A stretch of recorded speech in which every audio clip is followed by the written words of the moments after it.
Hi friends. Hi friends, आज हम topic कर रहे हैं विलियम वर्ड्सवर्थ, जो आपके एग्ज़ाम में बहुत इंपॉर्टेंट है। आईएलटी ग्रेड का एग्ज़ाम अगर आप दे रहे हैं, उत्तराखंड की तैयारी कर रहे हैं, तो वहाँ आपको ये बहुत हेल्पफुल होने वाला है। इवन टीजीटी पीजीटी के लिए भी ये बहुत महत्वपूर्ण टॉपिक है। ये ऑथर से क्वेश्चंस आते ही आते हैं। Before moving on to the Shakespeare William Wordsworth, आपको मैं थोड़ा सा ये बता दूं, जो भी मैं टॉपिक अभी आपको पढ़ाऊंगी विलियम वर्ड्सवर्थ से रिलेटेड, इसका सारा जो वर्क है, जो इन्होंने लिटरेचर में जो वर्क किया है, जो एग्ज़ाम में आते हैं, वो हम सारे कवर करेंगे इसी वीडियो में। और आपको ये भी बता दें कि अगर आपको ये वीडियो अच्छा लगेगा तो आप इससे रिलेटेड, मतलब क्योंकि इंग्लिश जो ये है एलटी ग्रेड का, ये मैं दून क्लासेस में पढ़ाती हूँ। आपको फ़ोन नंबर वगैरह भी दे दिया जाएगा। यदि आप इंटरेस्टेड हो, आपको अच्छा लगे वीडियो और आप पढ़ना चाहते हो, तो आप वहाँ कांटेक्ट कर सकते हैं। आपको मैं ही पढ़ाऊँगी। तो देखिए, स्टार्ट करते हैं विलियम वर्ड्सवर्थ। देखिए, 1770 में अप्रैल 7 बॉर्न हुए थे। ये अप्रैल याद, ये डेट ऑफ बर्थ इनकी याद रखनी ज़रूरी है, क्योंकि अप्रैल के महीने में ही ये जन्मे हैं और अप्रैल के महीने में ही इनकी डेथ होती है। तो 1770 अप्रैल 7 को ये जन्मे हैं। कहाँ जन्मे हैं? कॉकरमाउथ, कैम्बरलैंड, जो कि एक काउंटी है इंग्लैंड में। 1776 में इनको फिर कॉकरमाउथ ग्रामर स्कूल भेजा जाता है। इनके फादर का नाम जॉन वर्ड्सवर्थ है। ये इंपॉर्टेंट है, तो आपको ये याद रखना है। 1783 में ये मर जाते हैं, इनके पिताजी फादर। मदर इनकी एन है। 1778 में ये भी मर जाती हैं। एट द अर्ली एज, मतलब वर्ड्सवर्थ की जो मदर फादर हैं वो मर जाते हैं। केवल मात्र जब ये 1787 17 साल के रहते हैं, तो इनको एडमिट कर दिया जाता है सेंट जॉन कैम्ब्रिज। वहाँ भेज दिया जाता है 17 साल में। सोचिए कितनी यंग एज में। और 1778 से, आप जानते हो जब कोर्स होता है, ये बीए के कोर्स करने के लिए जाते हैं यहाँ पर सेंट जॉन कैम्ब्रिज में। तो 1787 से 1791 तक का जो पीरियड होता है, ये वहाँ पर अपनी डिग्री कंप्लीट करते हैं। और 1787 में ही इनकी पहली पोएम पब्लिश हो जाती है, जिसका नाम रहता है on seeing Miss Helen Maria Williams keep weep at a tale of distress. ये जो पोएम होती है, ये इनकी यूरोपियन मैगजीन में पब्लिश होती है पहली बार। कब? जब ये 17 साल के होते हैं। 1790 में ये इंपॉर्टेंट है, तो आप इसको याद कीजिएगा, ये एग्जाम पॉइंट से बहुत इंपॉर्टेंट है। 1790 में इनका पहला टूर लगता है फ्रांस का, जब केवल 20 साल के होते हैं। 91 में भी इनको अवार्ड किया जाता है बीए की डिग्री, क्योंकि वहाँ इनकी कंप्लीट हो जाती है। और सेकेंड विजिट इनकी फ्रांस की लग जाती है। ये इंपॉर्टेंट इसलिए हो जाता है 1791, क्योंकि यहाँ पर जब ये फ्रांस जाते हैं दूसरी बार, तो इनको लव हो जाता है एंटी वेलोन से। तो एंटी वेलोन इनकी गर्लफ्रेंड रहती हैं, जिनसे उनको एक बेबी भी होता है। वो बेबी चाइल्ड का नाम होता है कैरोलिन। जो वर्ड्सवर्थ है, उनको इसके बारे में नहीं पता होता है, क्योंकि ये उस समय नहीं रहते हैं वहाँ। फ्रेंच रेवोल्यूशन चलता है, तो ये वापस आ जाते हैं। तो इस वजह से इनको खबर होती है कि इनकी एक बेटी भी है। 1793 में ये पोएम, एक्चुअली ये बहुत इंपॉर्टेंट है 1793 एग्जाम पॉइंट ऑफ व्यू से, क्योंकि इस समय पे इनकी दो चीज़ें पब्लिश होती है, दो पोएम। पहली है एन इवनिंग वॉक और दूसरी है डिस्क्रिप्टिव स्केचेस। ये दोनों पब्लिश होती हैं, तो ये इंपॉर्टेंट है। तीसरा काम जो ये थर्ड पोएम जो इनकी 1793 में होती है, वो होती है first tour of Tintern Abbey. Tintern Abbey एक पोएम है, ये एक जगह है, इसी पे इन्होंने पोएम बनाई है। और ये पोएम इन्होंने, जब ये सेकेंड बार विजिट करते हैं, तब ये पोएम लिखते हैं, पब्लिश तब करते हैं। तो फर्स्ट टूर, मतलब फर्स्ट टूर जो था इनका टिंटन एबी में, उसके ऊपर इन्होंने ये पूरा चित्रण अपना चाइल्डहुड का उसमें किया है। और अगर हम बात करें पूरे उसमें पोएम में, तो ये टिंटन एबी 3 बार जाते हैं। क्वेश्चन एग्जाम में इस तरीके से भी पूछा जा सकता है, टिंटन एबी ऑथर कितने बार जाते हैं? तो वो 3 बार जाते हैं। और वो कब पब्लिश करते हैं टिंटन एबी, ये भी आप याद रखिए, उनकी डेट याद होनी चाहिए। और सबसे बड़ी बात यह है कि ये दूसरी बार जब जाते हैं तब पब्लिश करते हैं। नेक्स्ट है आपका 1795 में ये सेटल हो जाते हैं। रेस डाउन एक जगह है डार्सेटशायर में, और वहाँ फिर ये सेंट एसटी कॉलरिज से मिलते हैं पहली बार। 1798 में ये लिरिकल बैलेट को पब्लिश करते हैं। कौन से महीने में? सितंबर के महीने में। ये डेट इंपॉर्टेंट है। 1798 में पहली जो लिरिकल बैलेट्स आती है वो पब्लिश होती है। और ये जो लिरिकल बैलेट्स है, ये किसका कोलैबोरेशन है? एग्जाम में पूछा जाता है। तो एसटी कॉलरिज और विलियम वर्ड्सवर्थ का कोलैबोरेशन है, मतलब दोनों का जॉइंट वेंचर है, एक साथ दोनों ने मिलके बनाई है। क्योंकि लिरिक्स भी है उसमें और बैलेड्स भी हैं। समझ में आ गया? तो ये 1798 में पहली बार आता है। उसके 2 साल बाद दोबारा आता है, 1802 में सेकेंड एडिशन आता है लिरिकल बैलेड्स का, और ऑथर वहाँ सेटल हो जाते हैं डव कॉटेज। डव कॉटेज एक जगह है टाउनशेड में, एक जगह है काउंटी ग्रासमियर में, वहाँ ये वहीं सेटल हो जाते हैं और वहीं पर ये सेकेंड एडिशन लिखते हैं लिरिकल बैलेड का। 1802 में ये इंपॉर्टेंट डेट है। 1802 में ये मैरी हटचिंसन से शादी कर लेते हैं जो इनकी कज़न रहती हैं। उस समय ये 32 साल के होते हैं और इनकी उसी साल मतलब 1802 में इनका थर्ड एडिशन आता है लिरिकल बैलेड्स का। तो आपको जब क्वेश्चन पूछा जाए लिरिकल बैलेड्स के कितने एडिशन आए, फर्स्ट आया था 98 में, सेकेंड आया था 1800 में, थर्ड आया था 1802 में, तो सब में 2-2 साल का फ़र्क है। 1803 इंपॉर्टेंट है, ये पहली बार स्कॉटलैंड जाते हैं, वहाँ पर सर वॉल्टर स्कॉट से मिलते हैं। 1805 में ये फोर्थ एडिशन लिखते हैं लिरिकल बैलेड का। तो तीसरा तो आपका 1802 है, फिर 5, यहाँ पर 3 साल बाद ये फोर्थ एडिशन में लिरिकल बैलेड का पब्लिश करते हैं। 1808 में ये शिफ्ट हो जाते हैं Dove Cottage to Allan Bank Grasmere, क्योंकि ये ग्रासमियर जगह में रहते हैं तो वहीं पर ये शिफ्ट हो जाते हैं 1802 में। 1813 में अगेन ये शिफ्ट कर जाते हैं रिडल माउंट चले जाते हैं, क्योंकि वहाँ इनको स्टैम्प डिस्ट्रीब्यूटर का पद दे दिया जाता है। 1814 में इनका दूसरा टूर लगता है स्कॉटलैंड का, और स्कॉटलैंड में ही ये द एक्सकर्जन पब्लिश करते हैं। अगर थोड़ा सा मैं आपको आइडिया दूं, क्योंकि हम डिटेल में पीछे पढ़ेंगे, आगे पढ़ेंगे, मतलब ये जो एक्सकर्जन है जब प्रिल्यूड बनाते हैं तो प्रिल्यूड जो रेक्लस होता है उसको 2 भागों में डालते हैं, ये प्रिल्यूड एंड एक्सकर्जन। तो ये एक रेक्लूस बनाते हैं, मतलब एक एपिक चाहते हैं कि मेरा बहुत बड़ा एपिक हो, तो वो एपिक बनाना चाहते हैं, लेकिन उनकी ये इच्छा पूरी नहीं हो पाती क्योंकि ये इन बिटवीन मतलब 1850 में ये पब्लिश होने से पहले ही ये मर जाते हैं, मतलब काम इनका अधूरा रह जाता है। इसके बाद 1815 में पोएम्स टू वॉल्यूम पहला एडिशन ऑफ कलेक्टेड पोएम आता है, पब्लिश हो जाता है। 1819 में इनका पीटर बेल भी पोएम है, आगे हम पढ़ेंगे, ये पब्लिश होती है और कंपोज 1798 में होती है। क्योंकि आपको ये इम्पॉर्टेंट है तो इनको आपको याद करने हैं, और बल्कि हम इनके वर्क्स भी आगे पूरे पढ़ेंगे।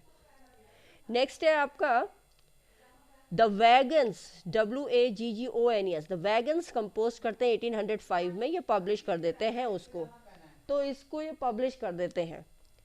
फिर 1820 में द रिवर डेडन, ये इम्पॉर्टेंट है क्यों? क्योंकि ये सोनेट की सीरीज़ है। 1820 में जो रिवर डेडन है ये सोनेट की सीरीज़ है, ये पब्लिश हो जाती हैं। 523 सोनेट्स लिखी गई हैं वर्ड्सवर्थ से। अगर क्वेश्चन आ जाए तो आप बोल सकते हैं कितनी सोनेट्स लिखी गई हैं विलियम वर्ड्सवर्थ से, वो है 523 सोनेट्स। और रिवर डेडन जो है ये एक सोनेट है, सोनेट की सीरीज़ है, ठीक है, जो 1820 में ये पब्लिश करते हैं। 1829 में इनका पहला टूर रहता है आयरलैंड का। 1838 में the sonnets of William Wordsworth is in 1 volume, जो ये सोनेट्स है विलियम वर्ड्सवर्थ की, ये एक ही वॉल्यूम में हो जाती है 1838 में, ठीक है। इसके बाद 1843 में अपॉइंट किया जाता है इनको पोइट लॉरेट। आप जानते हैं पोइट लॉरेट क्या होते थे? पोइट लॉरेट एक उपाधि होती थी, टाइटल दिया जाता था, और ये टाइटल विख्यात मतलब बहुत ही प्रोमिनेंट लोगों को दिया जाता था, बहुत फेमस होते थे। और इनको ये जो पोइट लॉरेट होता था, टाइटल दिया जाता था, ये तब तक मिलता था जब तक वो इंसान जिंदा है। कहने का मतलब है जब वो मर जाएंगे उसके बाद ही ये टाइटल दूसरे को मिलेगा। तो क्वेश्चन आ सकता है कि विलियम वर्ड्सवर्थ से पहले कौन थे पोइट लॉरेट और इनके बाद कौन थे? तो आपको ये याद रखना है, विलियम वर्ड्सवर्थ से पहले रॉबर्ट साउदी थे, और रॉबर्ट साउदी 1813 से लेकर 1843 तक क्या रहे? पोइट लॉरेट रहे। और विलियम वर्ड्सवर्थ 1843 से 1850, क्योंकि 1850 में वो उनकी डेथ हो जाती है, फिर बनते हैं एल्फ्रेड लॉर्ड टेनिसन। तो आपको ये याद रखना है, रॉबर्ट साउदी पहले, विलियम वर्ड्स के बाद टेनिसन। क्लियर? ये इंपॉर्टेंट क्वेश्चन है, एग्जाम में आता है। 1850 में ये 23 अप्रैल मैंने बोला ये मर जाते हैं। मरते कहाँ हैं? रेडल माउंट में मरते हैं, वहीं इनको सेंट ओसवाल्ड चर्च में बरी कर दिया जाता है, दफना दिया जाता है, जो कि ग्रासमियर का चर्च यार्ड रहता है। 1850 में इनकी द प्रिल्यूड पब्लिश होती है। मैंने आपको बोला था 1850 में ये मर जाते हैं, और पोस्टमसली, क्योंकि मरने के बाद ये पब्लिश हुई है, तो प्रिल्यूड जो है, द प्रिल्यूड, ये इनका पोस्टमस पब्लिकेशन है। ये मर जाते हैं, एक बीमारी होती है प्लूरिसी। प्लूरिसी वो होती है जहाँ पर फेफड़ों पे पानी भर जाता है, तो उसकी वजह से मौत होना, तो उसको प्लूरिसी कहते हैं, डिसीज़। तो 1850 में ये इस वजह से मरते हैं। टिंटेन एबी ये 3 बार जाते हैं, मैंने आपको बताया है। पहली बार ये 1793 में जाते हैं, दूसरी बार 1798 में जाते हैं, और तीसरी बार ये 1841 में जाते हैं। Is that clear? इसके बाद मैं आपको थोड़े से इम्पॉर्टेंट पॉइंट्स और बता देती हूँ विलियम वर्ड्सवर्थ की ऊपर ही।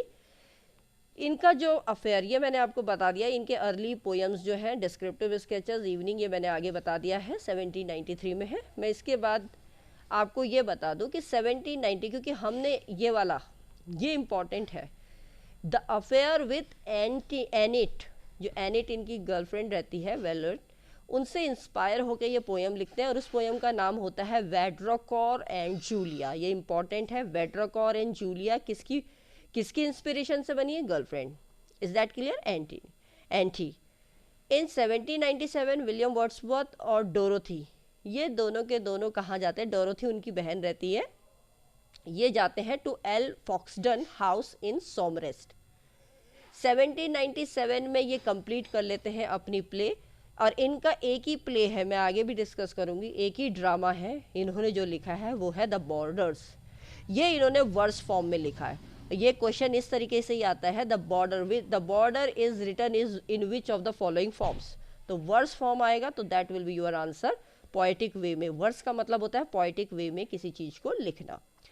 जो सेकेंड एडिशन आता है 1800, वो मैंने आपको ये लिरिकल बैलेट्स का करा दिया है। और एक क्वेश्चन इंपॉर्टेंट इसमें ये बन जाता है, जो 1800 में जो लिरिकल बैलेट ये विलियम वर्ड्सवर्थ जी का जो आता है, तो वहाँ पर ये खुद ये पब्लिश करते हैं। ये याद रखिएगा, इंपॉर्टेंट इसलिए है क्योंकि यहाँ पर एसटी कॉलरिज के साथ नहीं करते, ये एसटी कॉलरिज के साथ अभी नहीं किया इन्होंने। 1798 में वो एसटी कॉलरिज के साथ आते हैं, लेकिन 1800 में ये खुद अपने आप एक प्रेफेस, शॉर्ट प्रेफेस जिसे बोलते हैं, वो इसमें डाल देते हैं 1800 में। तो शॉर्ट प्रेफेस की वजह से ये इंपॉर्टेंट बन जाता है कि इसमें क्या लाते हैं। तो क्वेश्चन आ सकता है एग्जाम में कि in which of the following lyrical ballad, is that clear, the short preface was given या ब्रॉट, तो दैट वॉज इन 1800। ठीक है, और ये प्रीफेस क्या होता था? ये एक मैनिफेस्टो होता था इंग्लिश रोमांटिसिज्म का। प्रीफेस का मतलब यह है, पोइट्री का कहने का, जो पोइट होते थे उनका कहने का मतलब ये होता था कि जो भी वो पोएम बनाए वो आम आदमी के दृष्टिकोण से बनाए। मतलब वो चाहते थे कॉमन लोग भी उनका हिस्सा बने। ये नहीं कि अमीर लोगों के ऊपर ही कोई भी हीरोइज्म, जो हीरो का टारगेट है वो अमीर लोग ही हो, एक कॉमन आदमी भी होना चाहिए।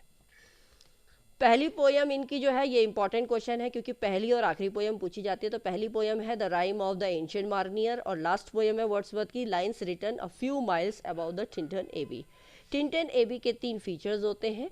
ये एटीट्यूड है नेचर के प्रति, क्योंकि इसमें सारा डेवलपमेंट वर्ड्सवर्थ नेचर का बताते हैं, प्राकृतिक का, क्योंकि वहाँ ये वैली थी, वहाँ पर ये नेचर को महसूस करते हैं। तो पहला स्टेज जब उनका चाइल्डहुड का रहता है, वहाँ पर वो एनिमल्स के साथ खुश रहते हैं अपने बचपन में, क्योंकि वो क्या, ये भी देखा गया है कि डीर होता है, डियर के साथ ये खेलते हैं वहाँ जानवरों के साथ, तो इन्हें वो बड़ा मज़ा आता है, आनंद आता है।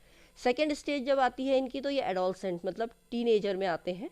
तो इनका पैशन होता है for wild and gloomy. Wild यहाँ जंगली को नहीं कहेंगे, वाइल्ड मतलब वो वहाँ की जो प्रकृति है उसके देखना, वहाँ की ग्लूमी, वहाँ जो सॉल्टिट्यूड है, पीस है, उस चीज़ को देखने के लिए ये पैशन होता है इनका, पीस जहाँ। थर्ड स्टेज जब आती है तो ये रिलेशनशिप बिटवीन, इनका अवेयरनेस, जागरूक होते हैं कि क्या रिलेशनशिप है हमारे देखने का नेचुरल वर्ल्ड को and human and moral world. मतलब हम क्या, हमारा देखने का नज़रिया कि जो नेचुरल वर्ल्ड है, जो प्राकृतिक संसार है, और जो ह्यूमन का नेचर है और ह्यूमन के जो मोरल वर्ल्ड है, वर्ल्ड मोरल आप समझ गए ना, नैतिक, उनके बीच में ये परसेप्शन, रिलेशन को डिफाइन करते हैं। मतलब इतने गहराई से सोचते हैं। Is that clear? ये भी इम्पॉर्टेंट है। एक चीज़ और इम्पॉर्टेंट है जो मैं आपको अभी बता देती हूँ। यहाँ पर इनकी जो पोयम है the last leader, the last leader जो है ये यहाँ पर क्रिटिसाइज किया गया है ऑथर को, विलियम वर्ड्सवर्थ को। देखिए जब कोई भी चीज़ लिखते थे, जो भी वर्क होता था, तो उसमें क्रिटिसिज्म तो होगा ही होगा, ये आप सभी लोग जानते हैं। कोई आपकी चीज़ को पसंद करेगा, 10 पसंद करेंगे, तो कुछ ऐसे भी होंगे जो आपकी चीज़ों को पसंद नहीं करेंगे। ये तो एक इंसान का नेचर होता है, राइट। तो ये पोयम में जो लास्ट लीडर थी, इसमें रॉबर्ट ब्राउनिंग ने इनको अक्यूज किया कि ये of having betrayed his youthful ideas, कि इन्होंने, वर्ड्सवर्थ जी ने अपने आप के जो यूथ के जो आइडियाज़ होते हैं उसको उन्होंने धोखा दिया। क्योंकि आप जानते हैं विलियम वर्ड्सवर्थ नेचुरल थे, वो नेचर के प्रति उनका बहुत लगाव था, वो बहुत सीधे और सोचे सुलझे आदमी थे। वो ये आर्मी का कोई एक सीन है जहाँ पर इसकी बात करें कि इनको लीडरशिप दी गई थी, पर ये क्योंकि ये एक सिंपल आदमी थे तो ये इतना नहीं, तो वो कह रहे हैं कि इन्होंने अपनी जवानी को, जो यूथफुल के जो आइडियाज़ होते हैं, लीडरशिप क्वालिटी, ये इन्होंने इनको धोखा दिया, ये इनका कहने का मतलब था। लॉर्ड ब्रायन ने इन्हों कहा है कि English bards and Scottish reviewers, जो इंग्लिश बार्ड्स और जो स्कॉटिश रिव्यूअर्स हैं, उसमें इन्होंने mocked Wordsworth as being simple and dull. हम, मैंने आपको भी ऊपर बताया कि वो बहुत ही सिंपल थे। डल वो इसलिए बोल रहे हैं क्योंकि वो सोच विचार गहराई में, भाई आप जो ऑथर होते हैं, ये तो आप लोग भी जानते हैं, जो जितना पढ़ा होगा वो उतना सुना, मतलब आप कैसे सिंपल सिंपल। डल का मतलब यानी कि बुद्धू, डल का मतलब ये है थोड़ा सुस्त, क्योंकि वो आइडिया है, उनके अंदर आइडियोलॉजी होती है कोई भी चीज़ करने की, वो सोचते रहते हैं। Is that clear. और जॉन कीट्स ने इनको कहा था कि ईगोटिस्टिकल सबलाइम। ये 3 इंपॉर्टेंट है, इसलिए आप इसको नोट कर लीजिए, याद भी रखिए एग्जाम ऑफ पॉइंट से कि किन्होंने इनको ईगोटिस्टिकल सबलाइम कहा, कीट्स ने कहा, राइट। इसके बाद सीधे चलते हैं हम इनके वर्क पे चलते हैं फटाफट। तो वर्क जो है विलियम वर्ड्सवर्थ का जो पहला वर्क है, इंपॉर्टेंट वर्क, पोयम जो इन्होंने लिखी टिंटन एबी, ब्लैंक वर्ड्स में लिखी है। लास्ट पोयम है जो लिरिकल बैलेट्स में लिखी गई है। टिंटन एबी जो वर्ड है ये नाउ वेयर, मतलब ये वर्ड इज़ नॉट यूज। ये टिंटन एबी अगर आप पूरे उसमें देखें तो ये यूज़ नहीं हुआ है, एक्सेप्ट सिर्फ टाइटल में ही किया गया है। वाई रिवर और शायर रिवर के बीच में है ये।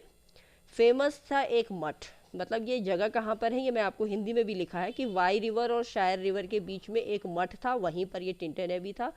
पहली बार ये विजिट करते हैं इस प्लेस को, मैंने आपको लिखा है 3 बार ये जाते हैं। 1793 में ये कंपोज नहीं करते पोयम, 1798 में ये पोयम को कंपोज करते हैं, और 1841 में ये तीसरी बार टिंटन एबी जाते हैं।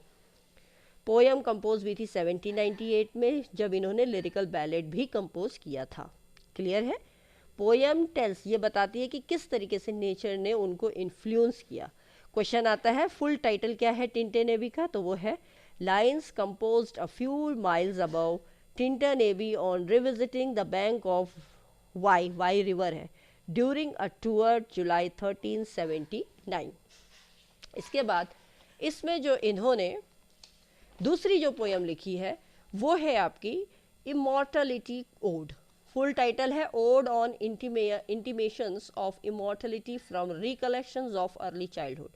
मतलब इनकी जो बचपन की जो चीज़ें हैं, चाइल्डहुड में जो इन्होंने जो भी चीज़ें गैदर करी हैं उसके ऊपर है। ये कंपोज की गई थी 2 स्टैंजाज में, ठीक है, रिटर्न इन 2 लाइन्स या 2 फेज कह सकते हैं। पहला फेज जो था पार्ट, उसमें 4 स्टैंजा थे, वो 1802 में लाए। दूसरा फेज, दूसरा स्टैंजा जो था उसमें, दूसरा पार्ट जो था उसमें 7 स्टैंजाज थे, ये देख लीजिए आप, 7 स्टैंजाज थे, 1806 में लाए। तो टोटल कितने स्टैंजाज हो गए पोयम में, 4 + 7 11, तो 11 स्टैंजाज इसमें आए हैं। पब्लिश हुई थी 1807 में, पिंडारी ओड फॉर्म में लिखी गई है। ये इंपॉर्टेंट है, ये क्वेश्चन आता है पिंडारी ओड फॉर्म पे, बहुत क्वेश्चन आता है। पिंडारी आप जानते हैं ना, clockwise, anti clockwise and still, तो ये 3 फॉर्म हो गई। ये जो पोयम है ये इंस्पायर की गई थी वॉगन्स ने इसको इंस्पायर किया था, उनसे इंस्पायर हुए थे। वॉगन्स की कौन सी पोयम थी, द रिट्रीट, उसको देख के विलियम वर्ड्सवर्थ ने क्या बनाई, इमॉर्टलिटी ओड। और immortality ode is a high watermark of poetry. ये किसने कहा था, R.W. एमर्सन ने कहा था। इनका जो तीसरा वर्क है वो है द प्रिल्यूड, ये बहुत इंपॉर्टेंट है, इससे क्वेश्चन आने ही आने हैं। इसको विलियम वर्ड्सवर्थ का मास्टरपीस भी कहते हैं और मैग्नम ओपस भी कहते हैं। तो क्वेश्चन आ गया कि मैग्नम ओपस किसे कहते हैं, दैट इज द प्रिल्यूड। ये सबटाइटल है इसका, growth of a poetic mind. ये आपको एस टी कॉलरिज ने इनको उपाधि दी थी। ये एक ऑटोबायोग्राफिकल पोएम है, इन्होंने खुद लिखी है, ब्लैंक वर्स है। पहले पब्लिश हुई थी 13 किताब में, फिर बाद में पब्लिश हुई 14 किताबों में। एक्चुअली मैंने आपको बताया है कि विलियम वर्ड्सवर्थ का एक बहुत बड़ा एपिक लिखने का प्लान था जिसका नाम था रेकलेस, लेकिन वो पूरा नहीं हो पाया। उन्होंने पहले तो 2 भागों में बांट दिया, इतनी बड़ी एक साथ तो नहीं होती। तो the excursion, the prelude, 9 part book में थे। एक्सकर्जन में एग्जाम में पूछा जाता है कितने पार्ट थे एक्सकर्जन में, प्रिल्यूड में, तो 9 एक्सकर्जन में थे, 14 किस में थे, प्रिल्यूड में थे। तो जो ये रेकलेस लिखने का इनका जो प्लान था ये सक्सेस नहीं हो पाया क्योंकि इनकी मृत्यु हो जाती है। रिटर्न बिटवीन, मतलब इनका जो लिखने का जो टाइम था दैट वाज 1798 से 1805, ये थोड़ा सा गलत, हाँ लिखने का टाइम था। पब्लिश हुआ था 1850 में पोस्टहुमसली, क्योंकि ये मर चुके थे तब पब्लिश हुआ। जो प्रिल्यूड पोएम है ये डेडिकेटेड है एस.टी. कॉलरिज के लिए, क्योंकि इन्होंने एस.टी. कॉलरिज के साथ ही मिलके ये पोएम बनाई है, तो ये उनका कोलैबोरेशन था, तो उन्हीं को ये डेडिकेट किया। बाद में एस.टी. कॉलरिज ने इनको सबटाइटल दिया the growth of poets mind, जो मैंने आपको यहाँ पहले ही लिखवा दिया है। क्लियर? इसके बाद नेक्स्ट वर्क है, इसी में अभी आगे चलते हैं फर्दर। बिगिनिंग में ये जो पोएम का जो टाइटल था वो वर्ड्सवर्थ ने दिया था, the poem to Coleridge. Actually ये प्रिल्यूड नाम नहीं दिया था इन्होंने, ये क्वेश्चन आ सकता है और ये इंपॉर्टेंट भी बनता है क्योंकि the prelude was not the poems title which was given by Wordsworth. Wordsworth ने तो दिया था द पोएम टू कॉलरिज क्योंकि उन्होंने उनको डेडिकेट किया था, लेकिन उनके मरने के बाद, क्योंकि ये पब्लिश ही तब हुई है जब वो मर गए थे, तो मैरी वर्ड्सवर्थ ने ये टाइटल दिया था इस किताब का, दैट वाज द प्रिल्यूड। फिर जॉन टू मिल्टन आ जाते हैं, लंदन 1802, ये इनका सबटाइटल है। ये सोनेट है। ऑथर कहता है कि इंग्लिश पीपल बहुत ही सेल्फिश होते हैं, कहते हैं काश मिल्टन तुम जीवित रहते। 1802 में कंपोज्ड है, 1807 में पब्लिश है। फिर है the rainbow, my heart leaps up, ये सबटाइटल है इसका, लिरिक है, कंपोज 1802 में भी है। आपको एक्चुअली इनके वर्क्स याद करने हैं। माइकल एक पेस्ट्रल पोयम है, शेफर्ड की है, 1800 में कंपोज होती है। एक पेस्ट्रल आप जानते हैं, शेफर्ड जो चारा वारा छिप छुप गोट वगैरह चलाते हैं ना, वो है, उनकी नरेटिव पोयम है। ये पुअर शेफर्ड की कहानी है जिसका नाम माइकल रहता है, उसका बेटा रहता है, उस बेटे का नाम ल्यूक रहता है, उसके बारे में ही है ये कहानी पोयम।